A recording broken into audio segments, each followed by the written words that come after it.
수일 후에 예수께서 다시 가버나움에 들어가시니 집에 계시다는 소문이 들린지라 많은 사람이 모여서 문 앞까지도 들어설 자리가 없게 되었는데 예수께서 그들에게 도를 말씀하시더니 사람들이 한 중풍병자를 4사람에게 메워 가지고 예수께로 올세 무리들 때문에 예수께 데려갈 수 없으므로 그 계신 곳에 지붕을 뜯어 구멍을 내고 중풍병자가 누운 상을 달아내리니 예수께서 그들의 믿음을 보시고 중풍병자에게 이르시되 작은 자야 내 죄 사함을 받았느니라 하시니 어떤 서기관들이 거기 앉아서 마음에 생각하기를 이 사람이 어찌 이렇게 말하는가 신성 모독이로다 오직 하나님 한 분 외에는 누가 능히 죄를 사하겠느냐. 그들이 속으로 이렇게 생각하는 줄을 예수께서 곧 중심에 아시고 이르시되 어찌하여 이것을 마음에 생각하느냐. 중풍병자에게 내 죄 사함을 받았느니라 하는 말과 일어나 내 상을 가지고 걸어가라 하는 말 중에서 어느 것이 쉽겠느냐. 그러나 인자가 땅에서 죄를 사하는 권세가 있는 줄을 너희로 알게 하려 하노라 하시고 중풍병자에게 말씀하시되 내가 내게 이르노니 일어나 내 상을 가지고 집으로 가라 하시니 함께 읽겠습니다. 그가 일어나 곧 상을 가지고 모든 사람 앞에서 나가거늘 그들이 다 놀라 하나님께 영광을 돌리며 이르되 우리가 이런 일을 도무지 보지 못하였다 하더라. 아멘. 오늘 설교는 무엇이 필요할까요? 이런 제목으로 말씀을 나누겠습니다. 자, 한번 따라하겠습니다. 무엇이 필요할까요? 자, 이 질문을 던져놓고 제가 오늘 본문 말씀을 보면서 한 5가지 정도 우리 인생에 필요한 것들이 있겠다, 이제 그런 생각을 했습니다. 물론 먹고 마시고 입고 놀고 거처할 집과 집 돈 버는 일 그런 거 말고 진짜 우리 인생을 복되고 힘있게 의미 있고 가치 있게 만들어주는 내 인생에 정말로 필요한 것이 있겠구나. 많이 있겠지만 그냥 오늘 본문을 통해서 제가 5단어를 좀 이렇게 찾아냈는데, 첫 번째가 친절함, 두 번째가 간절함, 세 번째가 선함, 네 번째가 너그러움, 다섯 번째가 약속. 요 5가지 우리 인생에 정말 필요한 것들을 한번 여러분과 묵상해 보고자 합니다.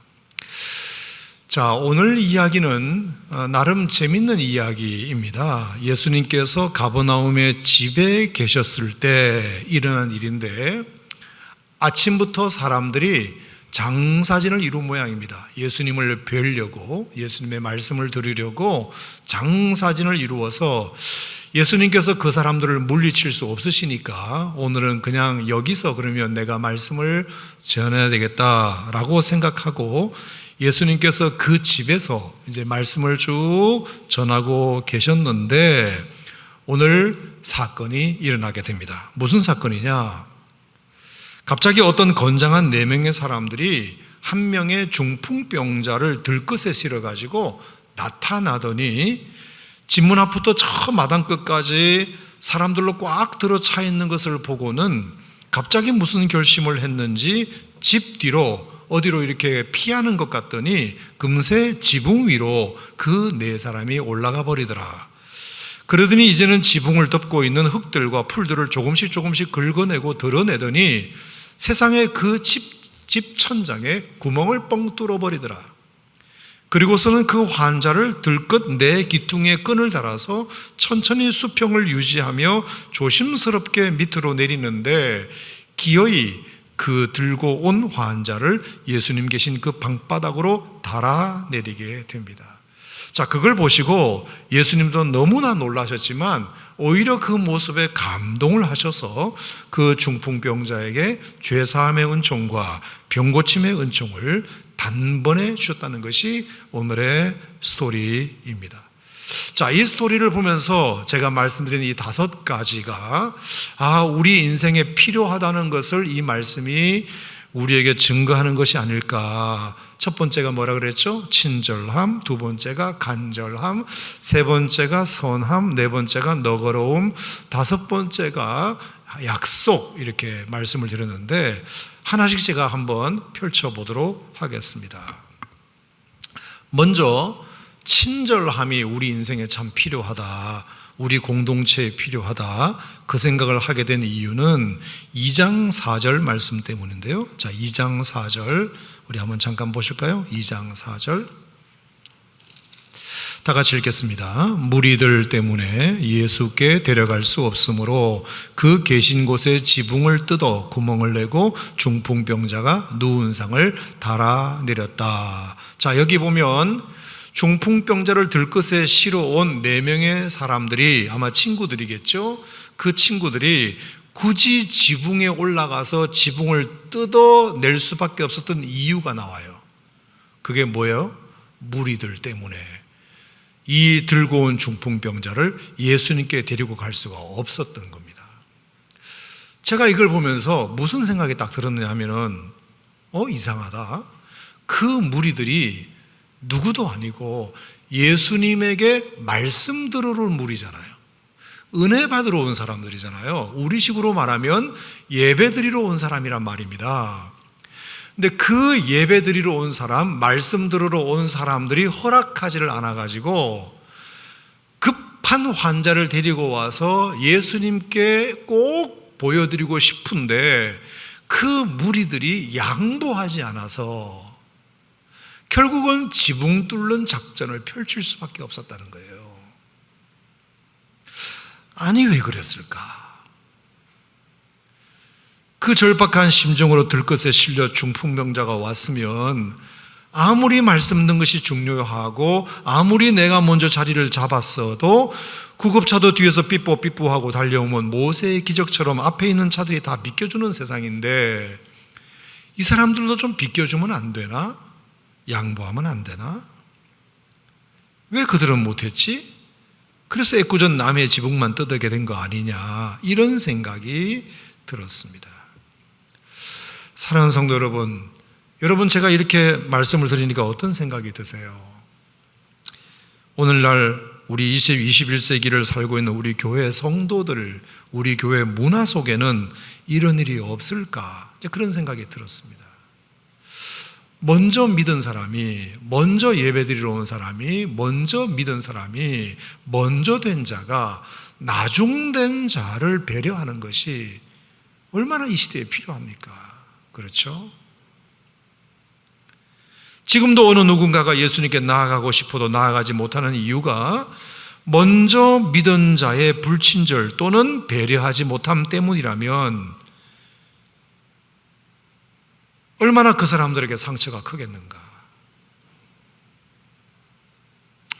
그 사람 때문에 나 실망해서 교회 실망이야, 나 믿음 갖고 싶지 않아, 이런 사람이 단 한 사람이라도 있다면 그 잘못이 적은 잘못이겠습니까? 그것을 두고 그거는 그 사람 믿음이 약해서지 라고 어떻게 쉽게 말할 수 있을까?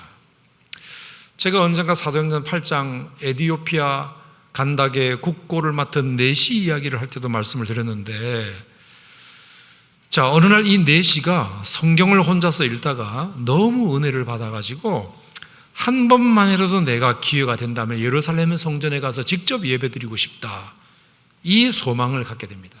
자, 우리나라로 치면 재경부 장관 정도 되는 국고를 맡은 사람이, 그 바쁜 사람이 2달 이상이나 어렵게 휴가를 받아 오로지 말씀을 직접 가서 듣고 싶어서 그 예루살렘 성전에 대한 환상을 그리면서 무려 2500km의 거리를 그 아프리카 에디오피아에서 이스라엘 예루살렘 땅까지 달려갑니다.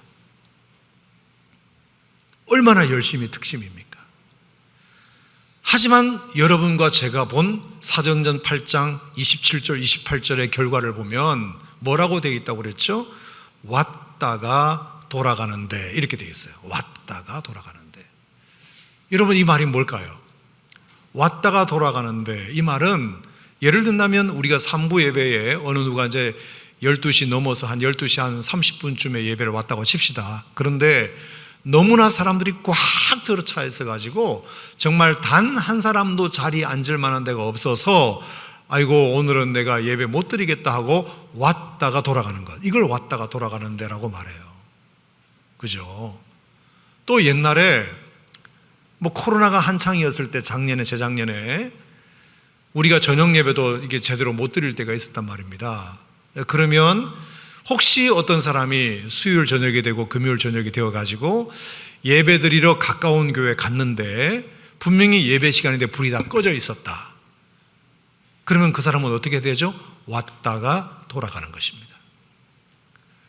자, 그건 그렇다 치더라도 2500km를 이 에티오피아의 국고를 맡은 내시가 예루살렘 성전을 그리워하고 사모하면서 내가 꼭 한번 성경에서 만난 이 하나님을 직접 예배에서 만나고 싶다, 이 마음을 가지고 2500km를 달려왔잖아요. 근데 왜 성경에는 왔다가 돌아가는데 이렇게 적혀있냐? 혹시 그 이유가 예루살렘 성전의 안내위원들이 예루살렘 성전에 먼저 믿은 사람들의 불친절과 무례함 때문에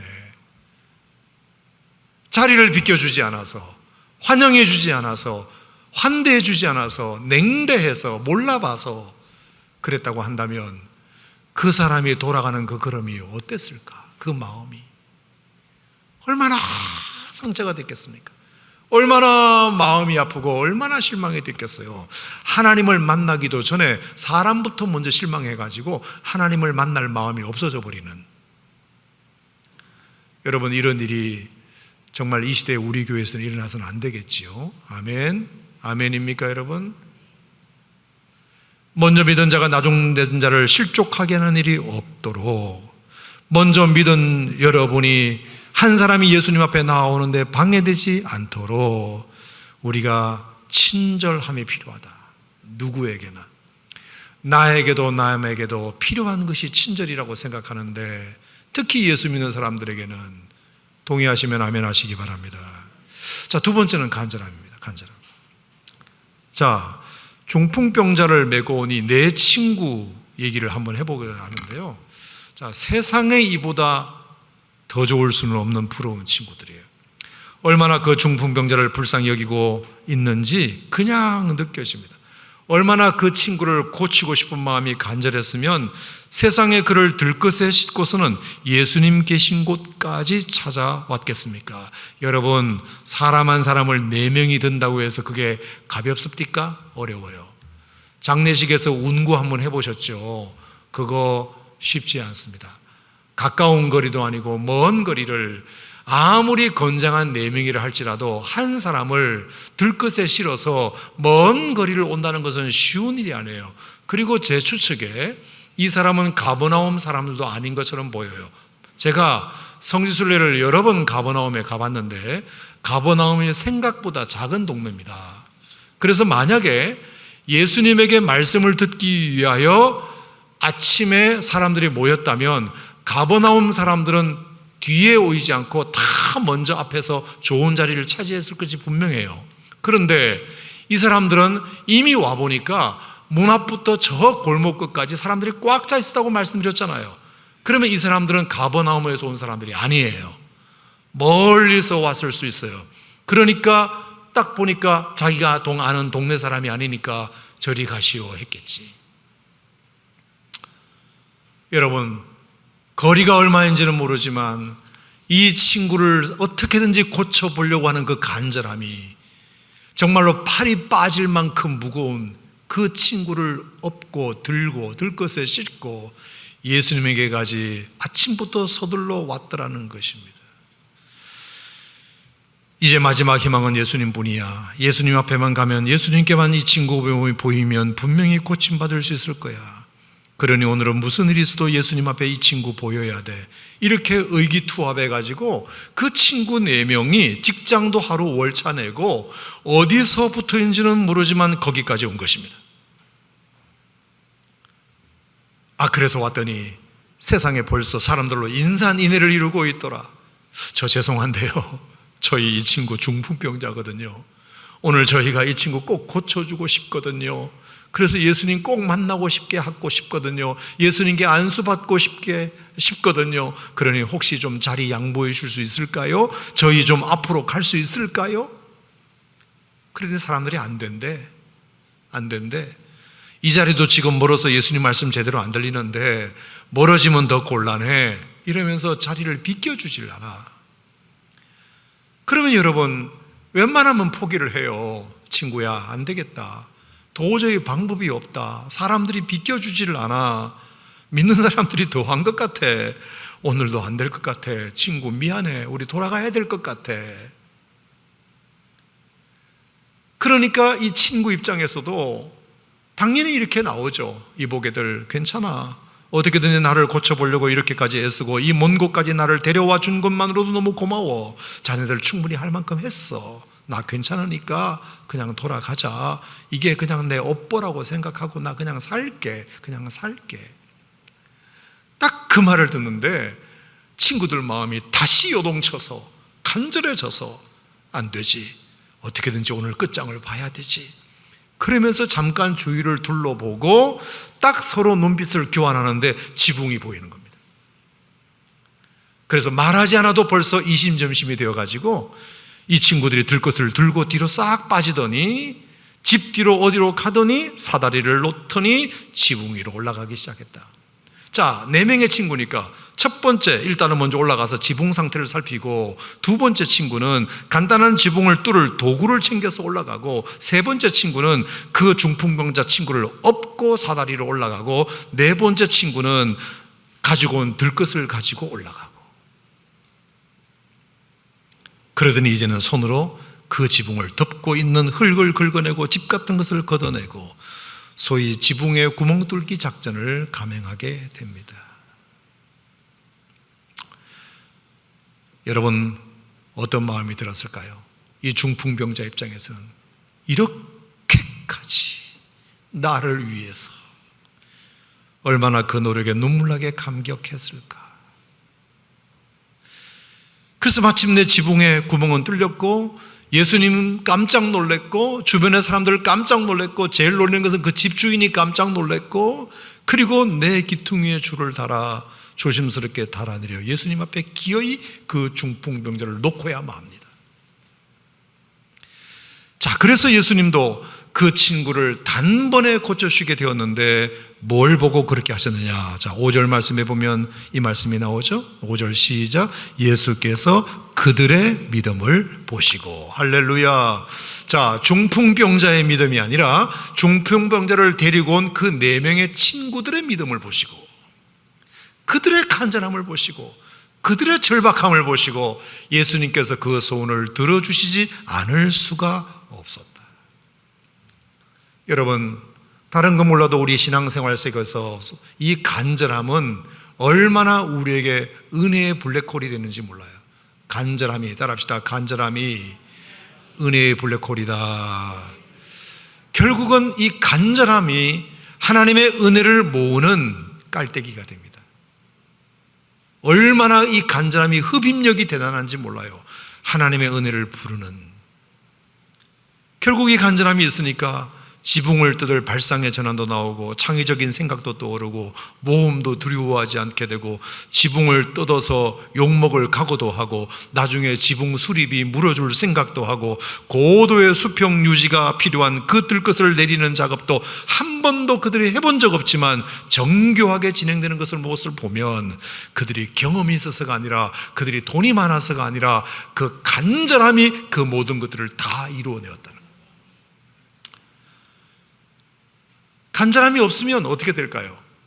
사람들 둘러보고 오, 사람들 너무 많이 왔네, 오늘도 늦었네, 방법이 없네, 지붕 어떻게 올라가, 위험해, 주인도 허락 안 했잖아, 그거 물어주려면 돈이 얼마야, 뚫을 도구도 없잖아, 해본 일도 아니잖아, 이런다고 고친다는 보장도 없잖아, 갖가지 핑계를 대면서 안 하려고 할 텐데, 이 친구들에게 간절함이 있으니까, 절박함이 있으니까 어떻게든지 방법이 있을 거야, 이 마음을 가지니까 지붕이 보였고 한 번도 해본 일 없지만 그걸 뜯을 생각을 했고, 한 번도 해본 적이 없지만 중심을 딱 잡아서 달아내릴 생각을 했고, 한 번도 만나본 적이 없지만 예수님께 가면 고칠 거라는 믿음을 가졌고, 간절함이 답이죠. 간절함이. 사랑하는 성도 여러분, 여러분 모두에게 이런 간절함이 있기를 주 이름으로 축복합니다. 우리가 언제까지 격식 차리고 젠틀하게만 앉아서 은혜 떨어지기만을 구하겠습니까? 사모하시기 바랍니다. 사슴이 신의 물을 찾듯이 여러분의 영혼 주를 찾기에 갈급하시기를 주 이름으로 축원합니다. 그러면 틀림없이 하나님께서 그 절박함으로 한 영혼을 살려내는 기적도 경험하게 되실 줄 믿습니다. 세 번째는 중풍병자 이야기를 한번 해보겠습니다. 자, 중풍병자. 자, 무슨 생각을 제가 이 본문을 보면서 했냐면은, 참 재밌다. 그게 뭐냐. 이 중풍병자는 어떻게 이런 좋은 친구들을 4명씩이나 곁에 두었을까? 여러분, 부럽죠? 사실 말입니다. 이 중풍병은 옛날이나 지금이나 가벼운 병은 아닙니다. 보통 병이 아니에요. 사지가 다 마비되어 몸을 전혀 움직일 수 없는 치명적인 병입니다. 게다가 성경시대는 말입니다, 이런 중풍병이 딱 걸리면 모두가 다 이건 그 사람이 지은 죄 때문에 걸렸을 거라고 낙인을 확 찍어버립니다. 죄로 인한 거라고 낙인을 찍어버려요. 그래서 사람들이 점점 더 멀리하고요, 가족들도 다 그를 버리고요, 종교적으로 딱 정죄를 해버리기 때문에 정말로 이 사람은 이중 삼중고에 시달리게 됩니다. 몸의 아픔에다가 사회적인 소외감에다가 종교적 정죄까지 온 모든 저주를 다 뒤집어 쓰게 됩니다. 그래서 친했던 가족들도 중풍병에 걸리면 떠나게 되고, 친구들도 당연히 떠나게 되고, 직업도 당연히 잃어버리게 되고. 그런데 놀라운 것은 이런 중풍병에 걸린 사람 곁에 4명의 친구가 여전히 자리를 지키고 있었다. 무슨 일일까? 도대체 이건 어떻게 된 걸까? 가족들도 버리는 이 중풍병자를 어떻게 이 4명의 친구는 무슨 생각으로 이 한 명의 친구를 어떻게든지 살려보려고 이 발부둥을 치고 있었을까? 그렇구나. 틀림없이 이것은 그가 평소에 이 4 친구들에게 잘해 주었기 때문이구나. 왜? 사람은 받은 대로 갚는 거니까. 뭔지는 모르지만 이 친구는 평소에 친구들 경조사 같은 것을 챙기는 것은 물론이고, 자주 찾아가 만나서 식사하고 얘기 들어주고 기도해주고, 특히 슬픈 일 당했을 때는 더 바빠도 찾아가서 곁에 있어주고, 이런 것부터 좋은 친구가 먼저 되어줬기 때문에 이제는 그들이 나서서 그를 돕게 된 것입니다. 사회적으로 괄시를 받든 종교적으로 정죄를 받든 말든 낙인을 찍든 말든 우리는 자네 친구잖아. 자네한테서 우리가 받은 사랑이 있는데 우리가 어떻게 자네를 버려? 못 버려. 가족들도 그 중풍병자를 버리는 마당에 이 4명의 친구가 그 곁을 딱 지켜주었다는 것은 그만큼 이 친구가 평소에 잘했다는 겁니다. 평소에. 그러니까 사회적으로 나징이를 찍고 종교적으로 도장을 찍든 말든 그것과 상관없이 너 곁에는 우리가 있을 거니까 걱정하지 마. 사랑하는 성도 여러분, 그렇습니다. 언제까지 우리가 잘 나가기만 하겠습니까? 우리에게도 언젠가는 어려움이 오고 누군가의 도움을 받을 때도 오지 않겠습니까? 그러면 그때를 대비하여 나도 지금 누군가에게 그렇게 해야 하는 것입니다. 내가 그들을 도와야 그들도 나를 돕게 될 테니까요. 그러므로 우리에게 필요한 건 4번째는 뭐다? 선함이다. 선함. 누구에게든지 할 수 있는 대로 선을 베풀면서 사는 것, 그렇게 뿌리고 심은 것은 반드시 거둘 때가 온다. 믿으시면 아멘. 이게 중요하다. 자, 4번째, 우리에게 필요한 것은 너거로움이다. 너거로움. 자, 이 너거로움이라는 단어는 제가 어디서 찾았느냐 하면은 이 집주인에게서 찾았습니다. 집주인. 자, 이 집주인이 누구냐 하면은 예수님께서 가버나움에서 지금 집에 계셨다고 했는데요. 이 집은 정확하게 말하면 베드로의 집입니다. 베드로의 집. 자, 예수님께서 고향 나사렛을 떠나서 가버나움에서 이제 선교를 하기로 정착을 하셨는데 있을 집이 필요하잖아요. 그런데 예수님께서 그 갈릴리에서 베드로와 안드레를 먼저 제자 삼으셨단 말입니다. 그래서 그 베드로와 안드레가 자기의 집 방 한 칸을 예수님이 기거하시도록 내어준 겁니다. 실제로 제가 가버나움의 성지순례를 가보니까 베드로의 집이 꽤 큽니다. 그래서 베드로 부부가 잘 방 분명히 있고요. 베드로 장모님도 같이 살았죠. 그리고 안드레 동생도 있죠. 그리고 손님 방으로 또 방이 있죠. 그러니까 얼마든지 예수님에게 월세 안 받고 예수님 기거하실 수 있도록 내어줄 수 있는 방이 있었습니다. 자, 그러므로 예수님이 사시긴 하셨으나 주인은 베드로입니다. 자, 그러면 베드로 입장에서 한번 생각해 봐봐요. 자, 내가 집주인이고 새들어 사는 예수님이 인기가 좋아서 밤이고 낮이고 사람들이 찾아와요. 병 고쳐달라고 찾아오고 말씀 들으려고 찾아오고, 그러면 이게 한두 번이지 얼마나 사생활에 지장이 많았겠습니까? 여러분도 새빵살이 옛날에 한번 해보셔서 아시지만 새빵살이 하는 사람이요, 애만 많아도요 주인이 싫어합니다. 시끄럽다고. 나 그런 거 당해봤어요. 그 제가 말씀드렸잖아요. 우리 남동생 여동생한테 우리 어머니가 이 주인한테 조용히 하는 조건으로 허락받은 거니까 니들 입 다물고 있어. 그래서 1년 동안 정말 쥐죽은 듯이 산 적도 있다니까. 새들은 사는 사람이 애만 많아도 주인이 싫어합니다. 그런데 아무리 베드로가 예수님을 스승으로 방 한 칸 내줬다 하더라도 시도 때도 없이 찾아오는 그 환자들과 손님들 때문에 사생활이 보장이 안 돼요. 더더군다나 오늘 일은 정말 황당하기 이를 데 없습니다. 멀쩡한 자기 집 지붕을 허락도 없이 누가 올라가서 구멍을 내버렸습니다. 구멍을. 세상에 이런 무리한 일은 없어요. 아니, 이 사람들 뭐 하는 거야? 재물 손괴죄로 경찰에 당장 신고라도 해야 되겠네. 얼마든지 그럴 수 있습니다. 근데 여러분, 제가 성경을 눈 씻고 봤는데 베드로가 경찰에 신고를 했다 안 했다? 안 했다. 지붕 물어내라고 요구를 했다 안 했다? 안 했다. 베드로의 너그러움, 베드로의 용납. 만약에 예수님이 아무리 사역을 하고 싶어도 집주인인 베드로가 용납하지 않으면 못해요. 예수님, 그 사람들 좀 오게 안 할 수 없어요? 사생활이 안 돼요. 예수님 어디 좀 나가서 하세요. 왜 집으로 사람들을 자꾸 오라고 해요? 베드로가 꼬장꼬장하게 굴었으면 예수님은 사역 못해요.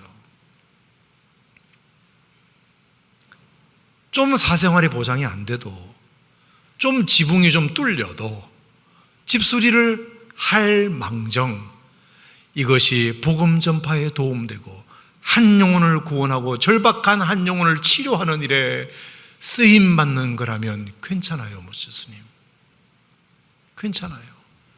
예수님, 그건 그냥 하면 되죠. 한 영혼이 저렇게 절박한 한 영혼이 찾아와서 지붕이라도 뚫어서 예수님 만나서 치료받기를 원하는 저 사람의 마음을 저는 이해해요. 예수님 잘하셨어요. 베드로가 이렇게 적극적으로 지원해 주지 않았다면, 베드로가 적극적으로 너그럽게 그 예수님의 사역을 용납하지 않았다면 어떻게 할 수 있겠습니까? 어떻게? 사랑하는 성도 여러분, 저는 그래서 예수님 하시는 선한 일에 그 절박한 사연에 기꺼이 자기 것의 손해를 너그럽게 용납한 이 베드로의 너그러움도 오늘의 이 기적을 만드는 하나의 중요한 요소가 되었다고 생각하는데 동의하십니까, 여러분? 자, 여기까지. 우리 예수 믿는 사람들에게 여러 가지 필요한 것들이 있을 것 같다. 친절한 것, 간절한 것, 선함, 그리고 너그러움.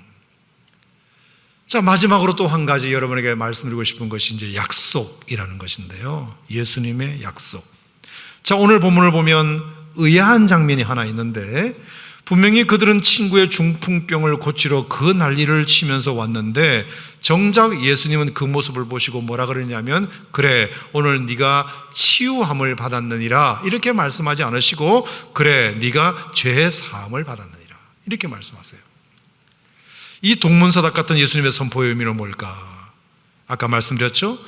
당시 사람이 중풍에 걸리면 사람들로부터도 손가락질 당하고 사회적으로 격리되고 소외되는 것과 더불어 종교적으로도 정죄를 받는다 말씀드렸어요. 너는 죄가 많아서 중풍병에 걸린 거야 라고 사람들이 종교적으로 딱 낙인을 찍어버린 것입니다. 그러니까 중풍병에 걸린 사람 입장에서 보면 여러 가지 괴로움이 많지만 내 몸이 힘들어서 괴롭고, 사회적으로 내가 자꾸 따돌림 받으니까 힘들지만 정말로 힘들었던 건 뭔지 아세요? 종교적인 정죄였을 거예요. 하나님 앞에 내가 저주받았다고 생각하는 그 마음이 얼마나 사람을 힘들게 만들지 몰라요. 얼마나 두렵게 만드는지 몰라요. 예수님이 그걸 아셨다고 저는 생각합니다. 그래서 너에게 몸의 치유도 필요하지만, 옆에서 자리를 지켜주는 친구도 필요하지만, 너가 정말 두려워하는 것이 뭔지 알아? 그것은 하나님 앞에서 죄 받았다고 하는 그 생각, 사람들의 그 시선, 그 종교적인 낙인이 너를 더 힘들게 하고 너를 더 두렵게 만드는 걸 내가 아니까 내가 그 문제부터 해결해 줄게. 너는 죄 없어, 이것입니다. 너는 죄 없어. 그건 너 잘못이 아니야. 여러분, 이 말은 간단한 겁니다. 죄 사함을 선포했다는 말은 다른 말로 말하면 이건 네 죄가 아니야 이 뜻입니다. 할렐루야. 여러분, 그 얘기를 들었을 때 이 중풍병자가 얼마나 마음의 자유함이 생겼을까요? 내 몸에 아프면 견딜 수 있어요. 아프면 진통제 먹으면 돼. 어디 가서 주사 한번 맞으면 돼. 내 외로운 거 주변에 친구 있으면 돼. 하지만 종교적으로 정죄받은 이것은 누구도 해결할 수 없는 문제인데, 하나님의 아들 예수님께서 오셔서 너 죄가 아니야, 그건 네 죄가 아니야, 넌 죄 없어, 그렇게 말씀하셨을 때 이건 정말 하나님의 아들 예수님만이 해줄 수 있는 말씀이잖아요. 이것을 약속으로 받았을 때 이 중풍병자의 마음이 아마 뻥 뚫리는 느낌을 받았을 것이다. 그래서 오늘의 결론은 너그러움도 필요하고 선함도 필요하고 간절함도 필요하고 친절함도 필요한 건 맞지만, 정말로 우리의 신앙생활에 본질적으로 필요한 것은 뭔지 아세요? 하나님만이 우리에게 줄 수 있는 약속이라는 것입니다. 약속. 하나님만이 줄 수 있는 약속. 죄 사함의 선포, 이거는 사람이 할 수 없는 겁니다. 신부님이 할 수 없는 거예요. 하나님만이 하실 수 있는 선포입니다. 사랑하는 오산 침례교회 성도 여러분, 여러분 모두에게 이미 구원받고 거듭나는 순간 하나님께서 여러분들에게 분명히 이렇게 선포하셨다고 믿습니다. 너의 죄 사함을 받았느니라. 예수님께서 십자가에 피 흘려 죽으심으로, 대신 심판받으심으로, 정죄받을 운명을 주님이 대신 짊어지심으로 우리가 받을 죄를 주님이 덮어 쓰셨기 때문에 그 능력으로 우리의 죄를 사해 주신 것 아닙니까? 그러니 이것은 하나님만이 하실 수 있는 길이니까 저는 여러분들에게 이 선포가 이미 이루어졌다고 믿는데 동의하시면 아멘 하시기 바랍니다. 여러분, 이 본질적인 약속을 붙드시기 바랍니다. 여러분, 그러고 보면 성경에 보면 하나님만이 줄 수 있는 약속들이 꽤 많아요. 꽤 많아요. 너무나 많아요. 성경은 구약, 신약입니다. 올드 테스타멘트, 뉴 테스타멘트 약속의 책입니다. 약속을 붙들려고 하나님이 주신 말씀이 성경 말씀입니다. 죄 사함을 받았느니라, 이것도 중요한 약속이고, 또 하나 어떤 약속이 여러분에게는 개인적으로 참 좋으세요? 저는 마태복음 28장 20절에 나오는 말씀, 볼지어다 내가 세상 끝날까지 내가 너와 항상 함께 있으리라. 여러분, 이것도 하나님만이 줄 수밖에 없는 약속이에요. 하나님만이 줄 수 있는 약속이에요. 여러분, 세상 천지에 어느 누가 이런 약속을 나한테 해줍니까? 여러분, 부부도 그렇게 못합니다. 여러분, 자녀도 그렇게 못합니다. 여러분, 부모도 그렇게 못합니다. 부모가 나보다 먼저 가시는데 어떻게 나를 끝까지 항상 함께 합니까? 자녀? 아닙니다. 미안하지만. 부부? 아닙니다.